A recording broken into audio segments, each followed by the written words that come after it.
It's time to do another RWBY fight analysis video. Just like all my other fight analysis vids, this topic was voted on by my patrons, and we get a real treat today, my favorite fight of all of Volume 3, the Funky fight. I think this fight is fun and creative with unique characters and weapons and strategies and music. Now, even though I love it, I can admit there's a couple of questionable goofs and decisions here as well. Well, there's a lot to cover, so let's dive right into it and start dissecting the fight. First of all, it's super fun. This fight features Weiss and Yang. Especially back in Volume 3, we had barely any interactions between these two members of Team RWBY. Their styles and personalities are so different, and it's fun seeing how they work off of each other. But let's be honest, the real stars of the show here is Neon and Flint. You Weiss, right? The heiress. Okay, so let's just dive right into what makes me love this fight so much. Flint and Neon's strategy is so cool, and something we honestly don't see much. Intentionally pissing off your opponent. Hey, why don't you? That's what you sound like. Battle is not just a game of strength and speed, it's also a head game. Where you or your opponent's mindset can change the flow of battle. Flint and Neon waste no time immediately lowering Yang and Weiss's morale. The fight hasn't even actually started yet, but Team Funky are already sending out a few shots with their words. Till your father's company ran him out of business. Oh. When you're angry or emotional, you're more likely to make mistakes, and Flint and Neon know the perfect way to get underneath the two different girls' skin. It'll only take you a while though, since you're so, top heavy.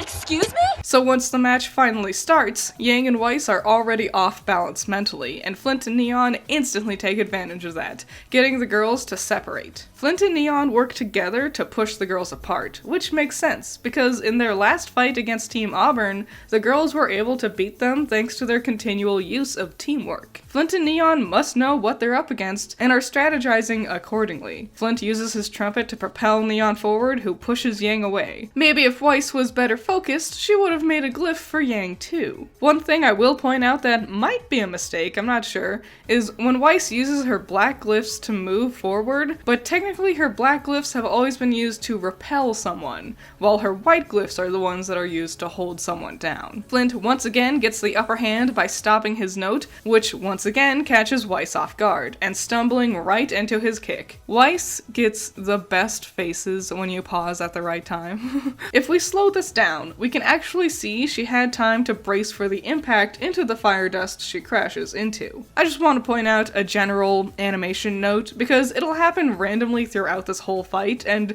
really the whole volume. Sometimes characters' shadows will just disappear underneath them. The shadows have always been a little loosey-goosey in these poser engine volumes. We transition over to Yang and Neon's match, where we can see a few of Yang's bullets crash into a wall. And I like this little tidbit because it shows us that Yang is struggling just to land a hit on Neon. As we watch her rollerblading her ass away from Yang, Yang launches 2 shots, but we only ever see where one of them lands, so I'm guessing the other one just went fucking wild. Meanwhile, Neon avoids the attack by jumping up and doing a mid-air twirl to land on the grinding rail. I will say, even though we can hear her rollerblades grinding on the rail, I don't think she would be able to turn her body this much in order to do her little insult. I think she would be more stationary in order to keep her balance on the rail. But I'm not great at rollerblading, so maybe she could be able to do it. Now, even though I love this fight, and I love Neon, I will admit, her rollerblading can look a little jank at times. She jumps off of the rail and does this bananas backflip to land on her hands for another flip. Now, I mentioned earlier that the shadows are a little loosey-goosey, but this is one of the shots where I really think it would have benefited from having a shadow underneath her. It more sort of looks like she's just floating nebulously in mid-air somewhere above this platform, not actually on top of it. She also pivots her body a whole 180 degrees in the span of only 3 frames. Not only would that be impossible to do with her handstand position, but it also just kinda janks up the flow of her movements. I think a hip-hop-esque kickflip sort of thing would have looked cooler, and helped the flow of her body movements. So she mega launches herself up onto this building, and even though she didn't have her rainbow activated here, in the next shot, it looks like she has a pre-existing trail behind her. And I think, honestly, the rainbow really muddies this shot and a lot of other shots in general. It mostly just highlights how jerky and erratic her movements are, and I don't think it was necessary all of the time. She spins in midair to avoid another shot from Yang, and here's something I never noticed before. She actually grinds on this rail here in this higher up building for a little bit. She then does a mid-air wall jump, and I realized you can still see the glow of Yang's bullets in the wall behind her. Neat.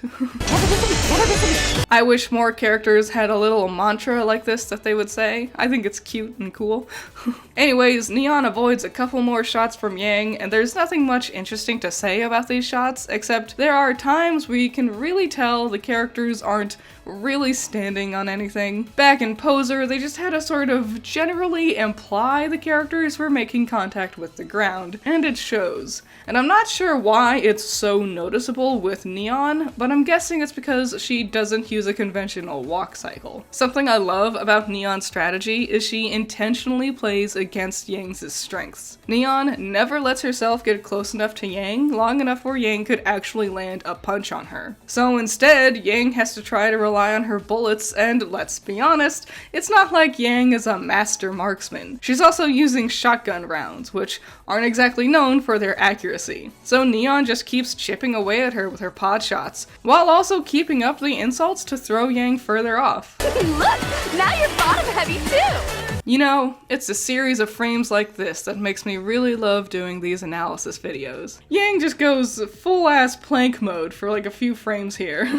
So we can just like plain as day see that there's no ice on Yang's leg initially. You don't even need to slow down the footage to see it. When I see people complaining about this fight, it's these little things that really seem to be the biggest issues, which I totally understand. While I think the scenarios, characters, and strategies are fun, upon closer inspection, there is admittedly a lack of refinement in this fight. It's like death by 1,000 paper cuts. This bitch can bend! Her torso is in a completely different angle from her legs, oh my god! I'm a big fan of this combo Neon does, jumping up on the rail and dropping under the arches to rocket at Yang, even with this Looney Tunes looking horizontal slide she does.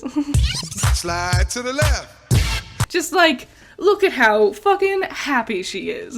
A lot of Neon's charm comes from Meg's stellar performance. She perfectly captures that annoying, peppy girl personality for Neon, and it's honestly one of my favorite performances from the whole show. You should cool off.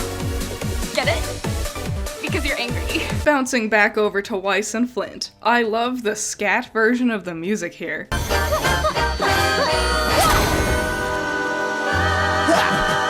The soundtrack for this scene just perfectly fits these fighters, incorporating a rave-esque disco pop for Neon and blending it with a jazz style for Flint. I love it, and I love how well it's timed up with the actions of the characters too. Too bad all that money can't buy you skill. Ladies and gentlemen, Weiss has just received the harshest burn in the history of the show. She will never fully recover from this, because that was fucking brutal.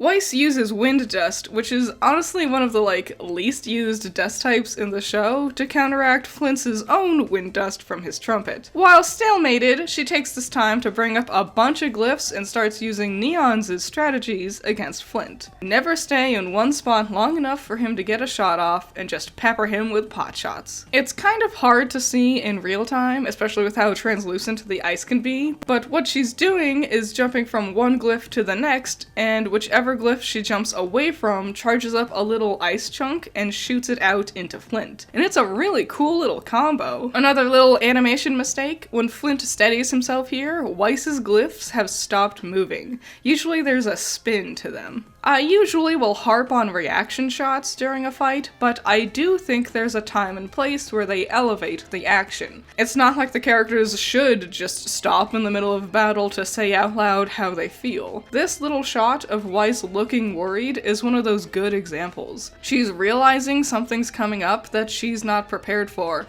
and is nervous about the outcome. Fun fact, during the animator commentary for Volume 3, they discussed how doing Flint's semblance was one of the trickier things to animate. So let's give a round of applause to the animation team who had to figure this out because it looks great.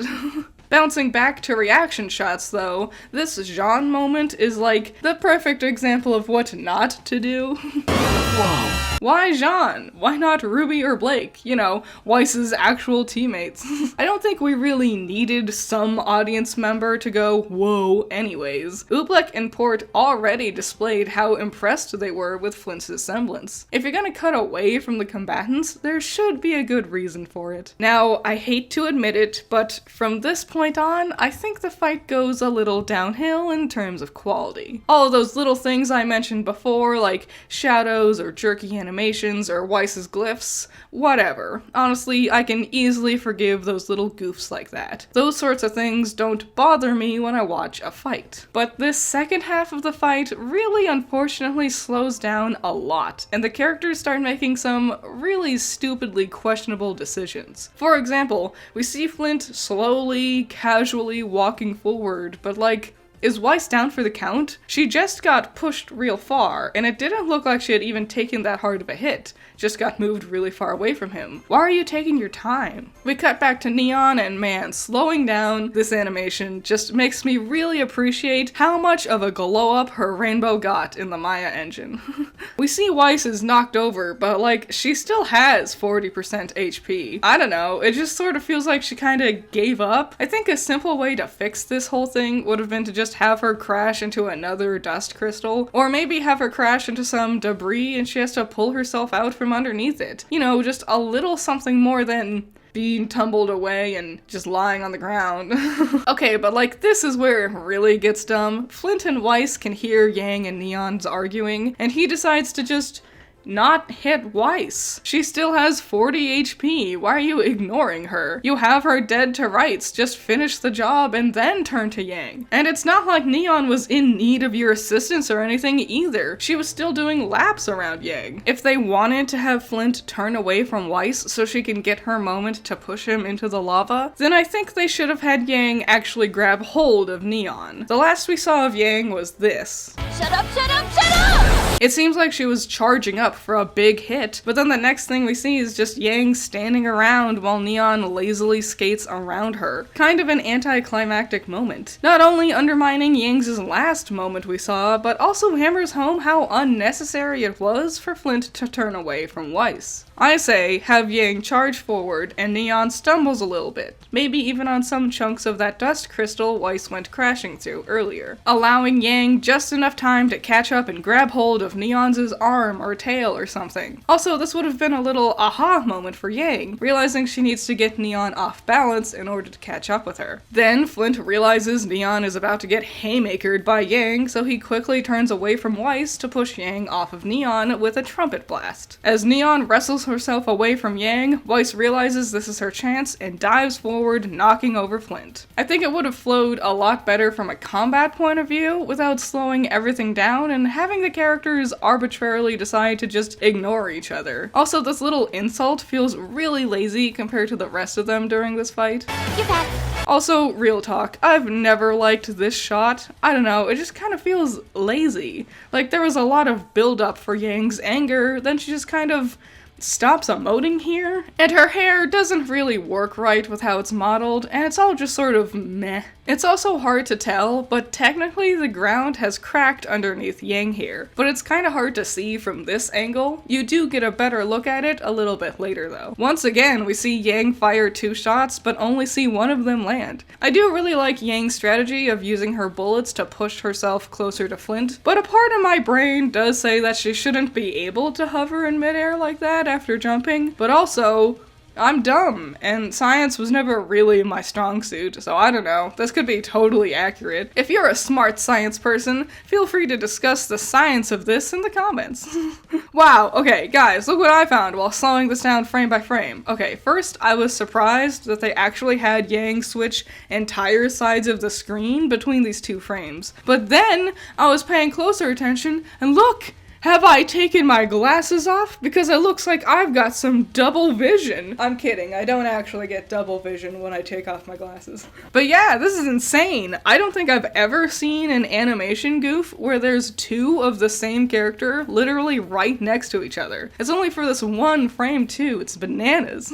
This is the shit I live for. This is why I love doing these analysis videos. You always find something super weird and cool. There's also one frame during this volley between Yang and Neon where you get the clearest shot of Yang's ass. Also, fun fact about this volley, Yang and Neon never actually seem to once land a hit on each other. They dodge every single attack, which is cool. Here's a new one. Yang launches herself out of the trumpet zone and sends 2 bullets, but this time we don't see where either of those bullets ended up landing. While Yang is spinning during this fall, her eyes stay pointed to her far left side, even after she fired her next bullet. Now this knockback on Yang doesn't quite look right. I think if she just got a lot smaller to imply she got pushed farther, it would have worked better. Anyways, that bullet Yang sends fucks up the ground right next to Flint, which makes him turn, pulling Neon aside with him. Personally, I think a more serious expression would have benefited Flint here, but it's not bad as it is. Kinda gives off the vibe that he's still overly confident in himself. I also really like how Yang uses the strategy of fucking up the ground to gunk up Neon's rollerblading, and was able to get Flint to fuck up her trajectory as well. Here's another neat little thing I found. In this frame, you can see these dark spots on the ground, and at first I thought it might be a shadow of something, but then I realized these dark circles surround the area of the ground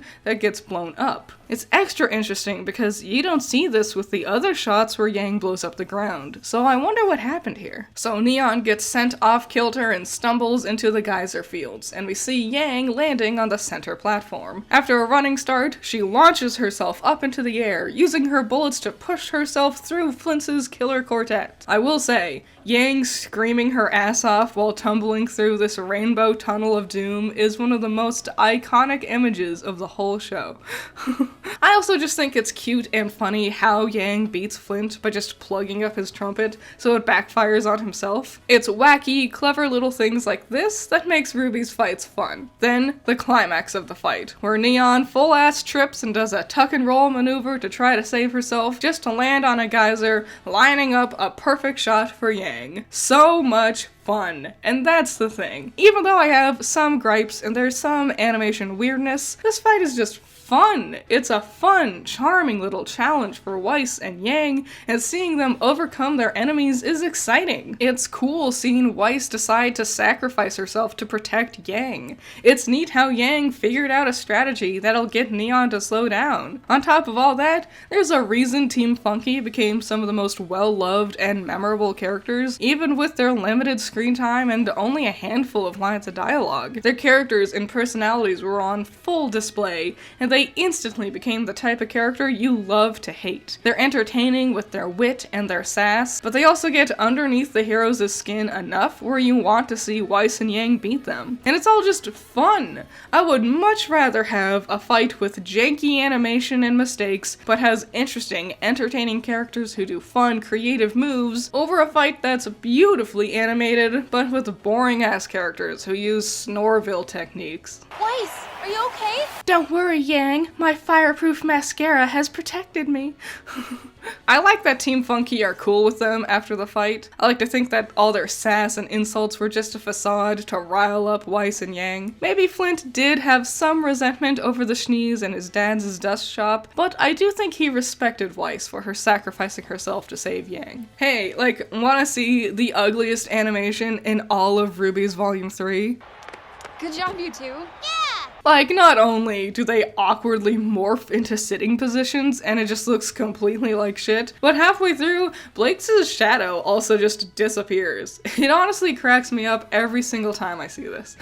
Anyways, that was the Funky fight, and it's just such a great time. Even when you realize the animation mistakes, I still love it. The way the music times up with the actions of the characters and feels reminiscent of the characters' personalities is above and beyond. The characters' weapons weapons and personalities are unique and entertaining. Seeing our heroines overcome this challenge is exciting, and I just love all of it. When this episode first aired, I rewatched this fight over and over and over again, because I just had so much fun. And I think it's important to remember that you can acknowledge the mistakes in a fight or an animation, but still be able to enjoy it. Still be able to have fun with it, and love it for what it's worth.